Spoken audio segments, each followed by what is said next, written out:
आज सुने सूर्य भगवान की खूब सुंदर गाथा। सूर्य भगवान की जय हो, सूर्य भगवान की जय हो।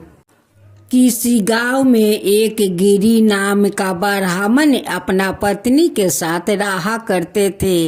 वो ब्राह्मण का कोई संतान नहीं था, लेकिन ब्राह्मण कोई काम भी नहीं करता। दोनों पति पत्नी सूर्य भगवान का पूजा किया करते थे। ब्राह्मणी ब्राह्मण से कहती कि स्वामी, आप बाहर निकलिए तो कुछ काम कर लीजिए कि घर में भोजन कुछ आ जाएगा, हम दोनों को गुजारा हो जाएगा। आप अगर बाहर नहीं निकलेंगे तो काम कैसे करेंगे, हम लोग के पेट कैसे भरेगा। लेकिन ब्राह्मण देव तो हाँ हूँ कुछ नहीं कहते, अपना पत्नी का कोई बात को जवाब नहीं देते। ब्राह्मणी कहती कि आप सुबह उठकर नदी जाते हो, स्नान करते हो और आकर घर में सो जाते हो, ऐसे कब तक चलेगा। ब्राह्मणी का नियम था कि सुबह उठकर अपना घर अंगना गोबर से लीप लेती, अब ब्राह्मण के साथ नदी चली जाती स्नान करने। दोनों पति पत्नी स्नान करते, सूर्य भगवान को जल अर्पित करते, दोनों घर चले आते। ब्राह्मण जाकर सो जाता। कुछ दिन का बाद ब्राह्मणी का पेट में संतानें आ जाते हैं, लेकिन ब्राह्मणी को पता नहीं चला कि उनकी पेट में संतानें आ गया है। अब ब्राह्मण को लेकर वो बहुत परेशान थी। वो ब्राह्मणी सूर्य देव से कहती है कि हे सूर्य देव, आपका पूजा में मुझसे कौन ऐसा भूल हो गया कि आप ऐसा निकम्मा पति मेरे तकदीर में लिख दिया है कि वो तो नहीं कमाता है और नहीं कुछ करना चाहता है। जब दूसरा रविवार आया तो उस दिन ब्राह्मणी उपास थी। अब ब्राह्मण को कहती है कि देखिए, आप जाइए काम करने, आज रविवार है, हम तो उपास है, आप तो उपास नहीं रहते हैं। सूर्य भगवान को तो जल अर्पित कर देते हैं, लेकिन मैं तो उपास रहती हूँ। सूर्य भगवान को कुछ भोग लगाती हूँ, तब जाकर कुछ खाती हूँ। जाओ बाहर जाओ, कुछ कमा कर लाओ। ब्राह्मणी ब्राह्मण को बहुत बुझाती है, बहुत कुछ कहती है, लेकिन ब्राह्मण बुझना नहीं चाहते हैं, नहीं ब्राह्मणी को बात सुनते हैं। उस दिन तो ब्राह्मणी उपास थी और उनकी गुस्सा आ गया कि ये तो जाएगा नहीं निकम्मा पति काम करने। ब्राह्मणी गुस्से में कहती है कि आप तो काम करने जाएंगे नहीं, कोई कोशिश भी नहीं करेंगे तो ठीक है, हम दोनों चलते हैं उसी तालाब में डुबकी लगाकर हम दोनों अपना अपना प्राण त्याग देते हैं। जब आप बाहर नहीं निकलेंगे तो हम दोनों को तो यही अच्छा होगा कि हम दोनों अपना प्राण त्याग दें। ब्राह्मणी का ये सब बात सुनते सुनते ब्राह्मण का तो गुस्सा आ गया। अब तो ब्राह्मण उठकर अपना ब्राह्मणी को 2 थापर लगा देते हैं। अब ब्राह्मणी बैठकर वही पर रोने लगती है। अब ब्राह्मण घर छोड़कर बाहर चले जाते हैं। जब ब्राह्मणी रो रही थी, उसी समय में उनकी संतान उनकी पेट में पैर मारते हैं। ब्राह्मणी कहने लगी कि मैं तो माँ बन गई हूँ, मेरे अंदर तो मेरा संतान पैर मार रहा है। उधर तो ब्राह्मण देव गुस्सा होकर घर छोड़कर चले गए। जाते जाते एक बट का पेड़ था, जो पेड़ बहुत सूख गया था और वहाँ पर एक छोटा तालाब था कि जो तालाब में पानी नहीं था। ब्राह्मण देव उसी सूखी बट के पास रहने लगे। उनकी शरीर पर तो एक ही धोती था, जो धोती पहने हुए थे वही धोती पहन कर निकल गया था। वहाँ से कुछ दूरिया पर नदी था। उस नदी में जाकर ब्राह्मण देव स्नान करते, सूर्य भगवान को जल अर्पित करते, भीजे धोती पहने हुए आकर उस बट का पेड़ के पास बैठ जाते। वो धोती का पानी आस्ते आस्ते वो बट का शिखर तक जाता और जाकर वहां से होकर फिर तालाब में चले जाते। इधर तो बट का पेड़ आस्ते आस्ते ताजा होने लगा और जितना धोती का पानी गिरता उस पानी बह कर तालाब में चला जाता। ऐसे करते करते ब्राह्मण देव का पूरा वहां पर 9 महीना बीत गया। उस भीजे हुए धोती का कारण बट का गाछ भी हरा भरा हो गया, उधर तालाब भी भर गया, उसमें पानी पूरा साफा हो गया। इधर तो ब्राह्मणी खूब सुंदर एक बेटा को जन्म देती है। देख कर तो खुशी हुई, लेकिन कुछ उनकी मन में दुख भी था। ब्राह्मणी अपना छोटे बच्चा से कहती है कि बेटा, तू जो आने वाला था, तेरा पिता को तो पता नहीं था कि तू आने वाला है। तुम्हारे बारे में तो तुम्हारा पिताजी को जरा सा भी पता नहीं है कि तुम इस घर में आए हो। तुम्हारा पिताजी तो निकम्मा था, कोई काम नहीं करने जाता और नहीं करना चाहता था। एक दिन मैं गुस्सा होकर बोली और तुम्हारा पिताजी घर छोड़कर चला गया, ना जाने कहाँ जाकर बैठा है। एक दिन सूर्य भगवान को वो ब्राह्मणी पर बहुत दया आई कि कहने लगे कि ये तो मेरा भक्त है, ये तो बहुत श्रद्धा भक्ति से मेरी पूजा करती है। आज इनकी घर में संतान आया है, घर में तो कुछ खाने के लिए है नहीं। सूर्य भगवान उसी ब्राह्मण का रूप धारण करते हैं और ब्राह्मणी के पास आते हैं। कहते हैं कि ब्राह्मणी, लो आज मैं कमा कर आ गया हूँ। ब्राह्मणी बहुत खुश हो जाती है, कहती है कि आप इतना दिन से बाहर कहाँ रहते हो, देखो तो तुम्हारा बेटा आया है, तुम्हारा घर में कितना सुंदर बेटा आया है। भेष रूपी सूर्या देव कहते हैं कि ये हमारा बेटा है, लेकिन हमारा तो कोई पता नहीं चला कि हमारा बेटा आने वाला है। ब्राह्मणी उस भेष रूपी सूर्य भगवान से कहने लगी कि मुझे भी तो पता नहीं था कि मेरे पेट में संतान आ गया है। जब आप घर से गुस्सा होकर निकले, उसी दिन पहला बार वो मेरे पेट में पैर मारा, तब मैं जान गया कि मैं माँ बनने वाली हूँ। जब ब्राह्मणी उस भेष रूपी सूर्य देव का पोटली ले जाकर घर के अंदर खोलती है तो उसमें देखती है कि पूरा हीरा जवाहरात मोहर बहुत सारा उस पोटली में है। ब्राह्मणी देखकर बहुत खुश हो जाती है, कहती है कि इतना दिन का बाद तो आया है, तो इतना सारा हीरा जवाहरात मोहर लेकर ब्राह्मण देव आए हैं। सारे धन देखकर ब्राह्मणी अपना पति को शुक्रिया करने आती है।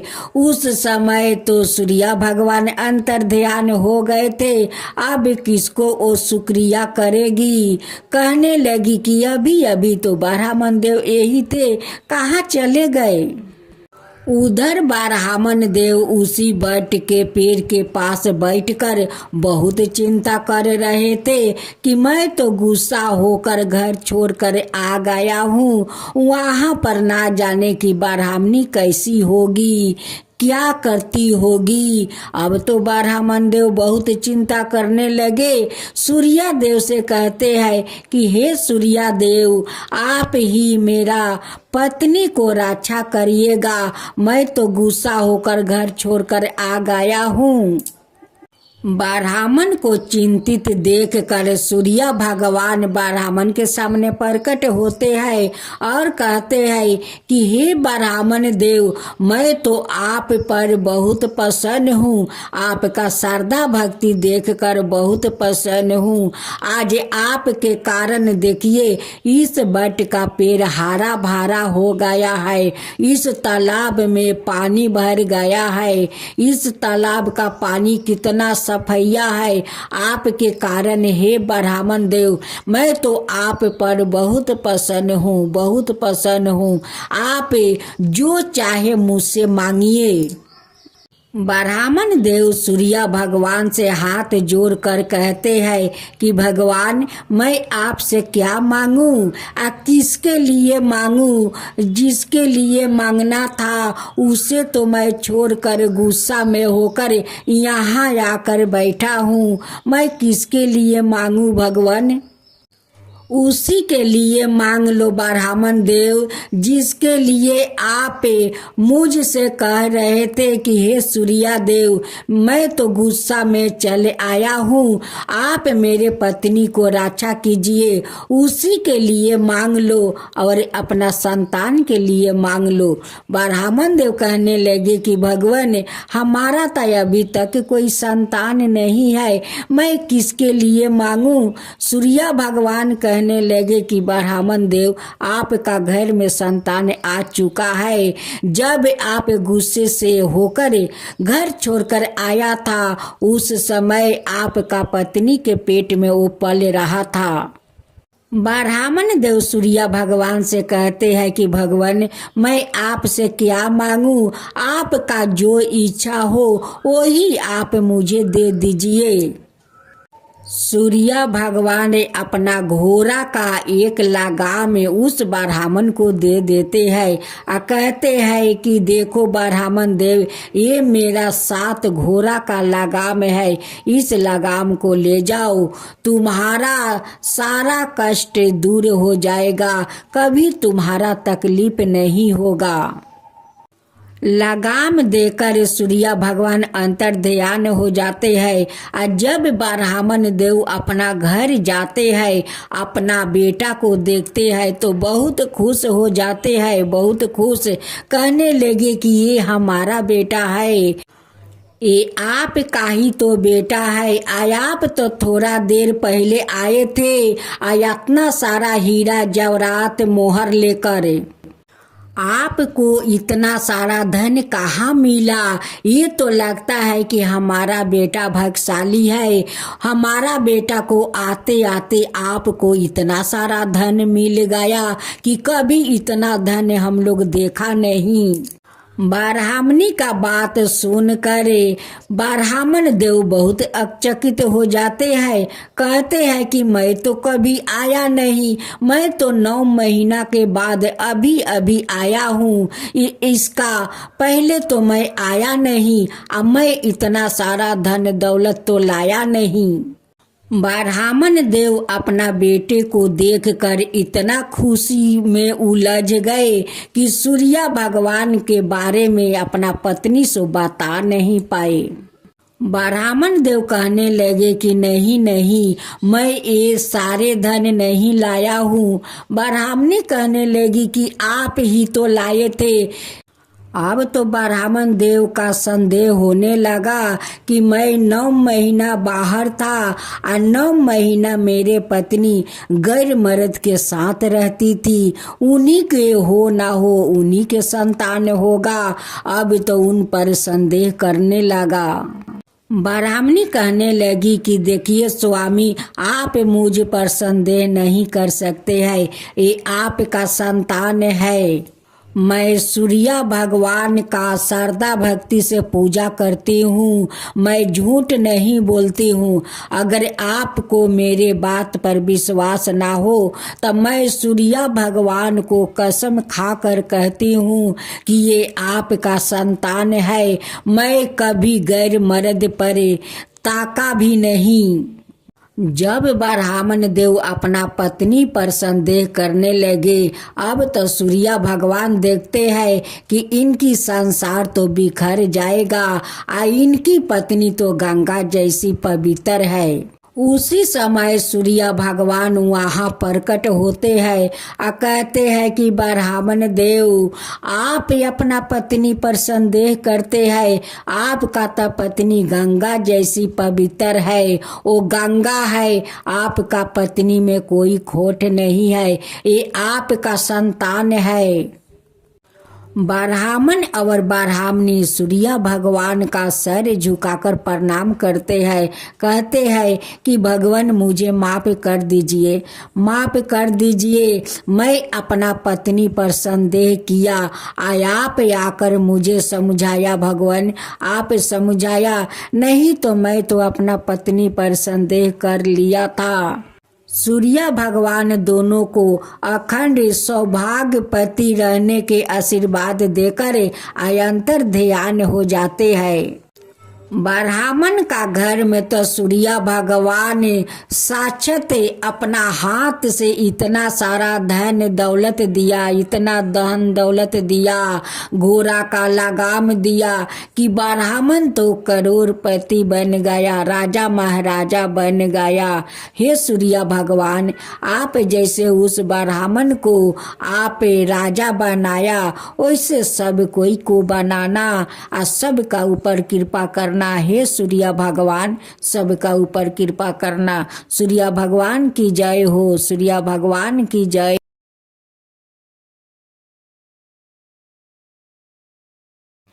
द्वारिका में भगवान श्री कृष्णा के 1,80,000 पुत्र थे। उनमें शंबा अत्यंत गुणवान और रूपवान थे। एक बार देव ऋषि नारद भगवान श्री कृष्णा के दर्शनार्थ द्वारिकापुरी पधारे।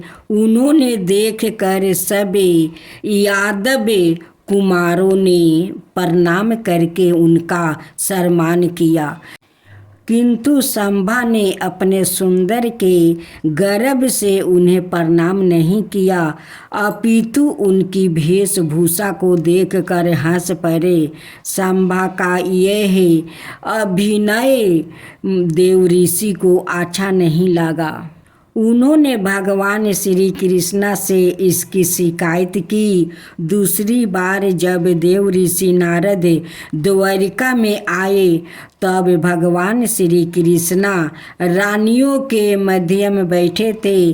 नारद जी ने बाहर खड़े रहे शंभा से कहा, बस भगवान श्री कृष्णा को मेरे आगमन की सूचना दे दो। सांब ने सोचा, एक बार मेरे प्रणाम ना करने से ये गुस्सा हुआ था, यदि आज भी इनका कहना ना मानूं तो यह और भी नाराज हो जाएंगे। उधर पिताजी एकांत में मातु मंडल के बीच में है। अनुपयुक्त समय पर जाने से वो भी अपस्त्र हो सकते हैं। क्या करूं, जाऊं या ना जाऊं? मुनि के क्रोध से पिताजी का क्रोध कहीं अच्छा है। यह सोचकर वो अंतपुर में चले गए और भगवान श्री कृष्णा को दूसरे ही प्रणाम करके नारद के आगमन की सूचना उन्हें दे दिया। सांब के पीछे पीछे नारद जी भी वहां चले गए। नारद जी ने रानियों के मन की विकृति तराकर भगवान से कहा, सांब के अतुल्य सुंदरता से मोहित होने के कारण उनमें चंचलता आ गई है। यद्यपि सांब सभी माताओं को अपनी माँ जाम्बवती के दृष्टि से ही देखते थे, तथापि दुर्भाग्यवश भगवान श्री कृष्णा ने उन्हें कुष्ठ रोग से आक्रांत होने का श्राप दे दिया। इस घृणित रोग के भय से सांब कांप गए और भगवान श्री कृष्णा से प्रार्थना करने लगे। भगवान श्री कृष्णा ने पुत्रा को निर्दोष जानकर दुख दाव बस प्राप्ति इस रोग से मुक्ति के लिए काशी जाकर सूर्या की आराधना करने का आदेश दिया। शंभ ने काशी में पहुंचकर भगवान सूर्या की आराधना की और एक कुंड बनवाया। भगवान सूर्या के आशीर्वाद से शंभ शीघ्र ही कुष्ठ मुक्ति हो गए। जो पुरुष रविवार को शंभ कुंड में स्नान करके शंभ द्वितीया की पूजा करता है वो रोग से पीड़ित नहीं होता। इनका मंदिर काशी के सूर्या कुंड मोहल्ले में कुंड के तट पर है। अब चौथा अध्याय। एक समय अत्याचारी दुर्योधन द्वारा छल पूर्वक पांडवों का सब कुछ हरण कर लिया गया।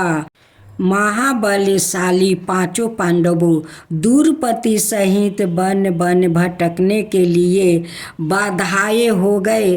अपने पति के इस दारुण कैलेश से द्रौपदी को बहुत कष्ट हुआ। उसने भूख प्यास के महान कष्ट से मुक्ति के लिए काशी में भगवान सूर्या की मनोयोग पूर्वक आराधना की। द्रौपदी के आराधना से प्रसन्न होकर भगवान अंशुमली प्रकट हुए और उससे इच्छा अनुसार वर मांगने के लिए कहा। द्रौपदी ने कहा, प्रभु यदि आप मुझ पर प्रसन्न है तो इस विपत्ति काल में हमारे भोजन की समस्या का समाधान करें। भगवान सूर्या ने द्रौपदी को कलछी और ढक्कन के साथ एक बटलोही दी और कहा, महाभोग, जब तक तुम भोजन नहीं करोगी तब तक जितने भी भोजन नार्थी तुम्हारे पास आएंगे सब के सब इस अक्षय मात्रा में बने भोजन से दीर्पत हो जाएंगे। तुम्हारे भोजन कर लेने के बाद यह खाली हो जाएगा। तुम्हारी आराधना से प्रसन्न होकर मैं एक वर तुम्हें और देता हूँ। जो मनुष्य काशी में विश्वनाथ जी के दक्षिण भाग में स्थित मुझे द्रौपदी द्वितीया की आराधना और दर्शन करेंगे उनकी भूख पीड़ा नष्ट हो जाएगी। उन्हें संपूर्ण जीवन में कभी भी अन्न की कमी नहीं होगी। दुष्ट दुर्योधन को जब भगवान सूर्या द्वारा द्रौपदी को प्राप्ति अक्षय पात्रा की बात गाता हुई तो उसने पांडवों को कष्ट देने का एक नया उपाय सोचा। एक दिन उसने अपने यहाँ पधारे दुर्वासा ऋषि की भक्ति पूर्वक नाना उपचारों से सेवा की। दुर्वासा जी ने प्रसन्न होकर उसे वर मांगने के लिए कहा। दुर्योधन ने कहा, प्रभु मुझे कुछ नहीं चाहिए। यदि आप मुझ पर प्रसन्न है तो जैसे आपने मुझे सेवा का अवसर दिया है वैसे ही पांडवों को भी दे। लेकिन आप वहाँ भोजन करने के लिए तब जाइए जब द्रौपदी भोजन कर चुकी होगी। दुर्वासा ने एम सूत कहकर उसकी मिनती स्वीकार कर ली। वो एक दिन पांडवों के पास गया और कहा कि अभी मैं स्नान करके आता हूँ। आज अपने 10,000 ऋषियों के साथ मैं तुम्हारे यहाँ भोजन करूँगा। पांडवों के साथ द्रौपदी चिंता में पड़ गई क्योंकि वो भोजन कर चुकी थी। इस संकट से मुक्ति के लिए उसने सूर्या रूप भगवान श्री कृष्णा से प्रार्थना की।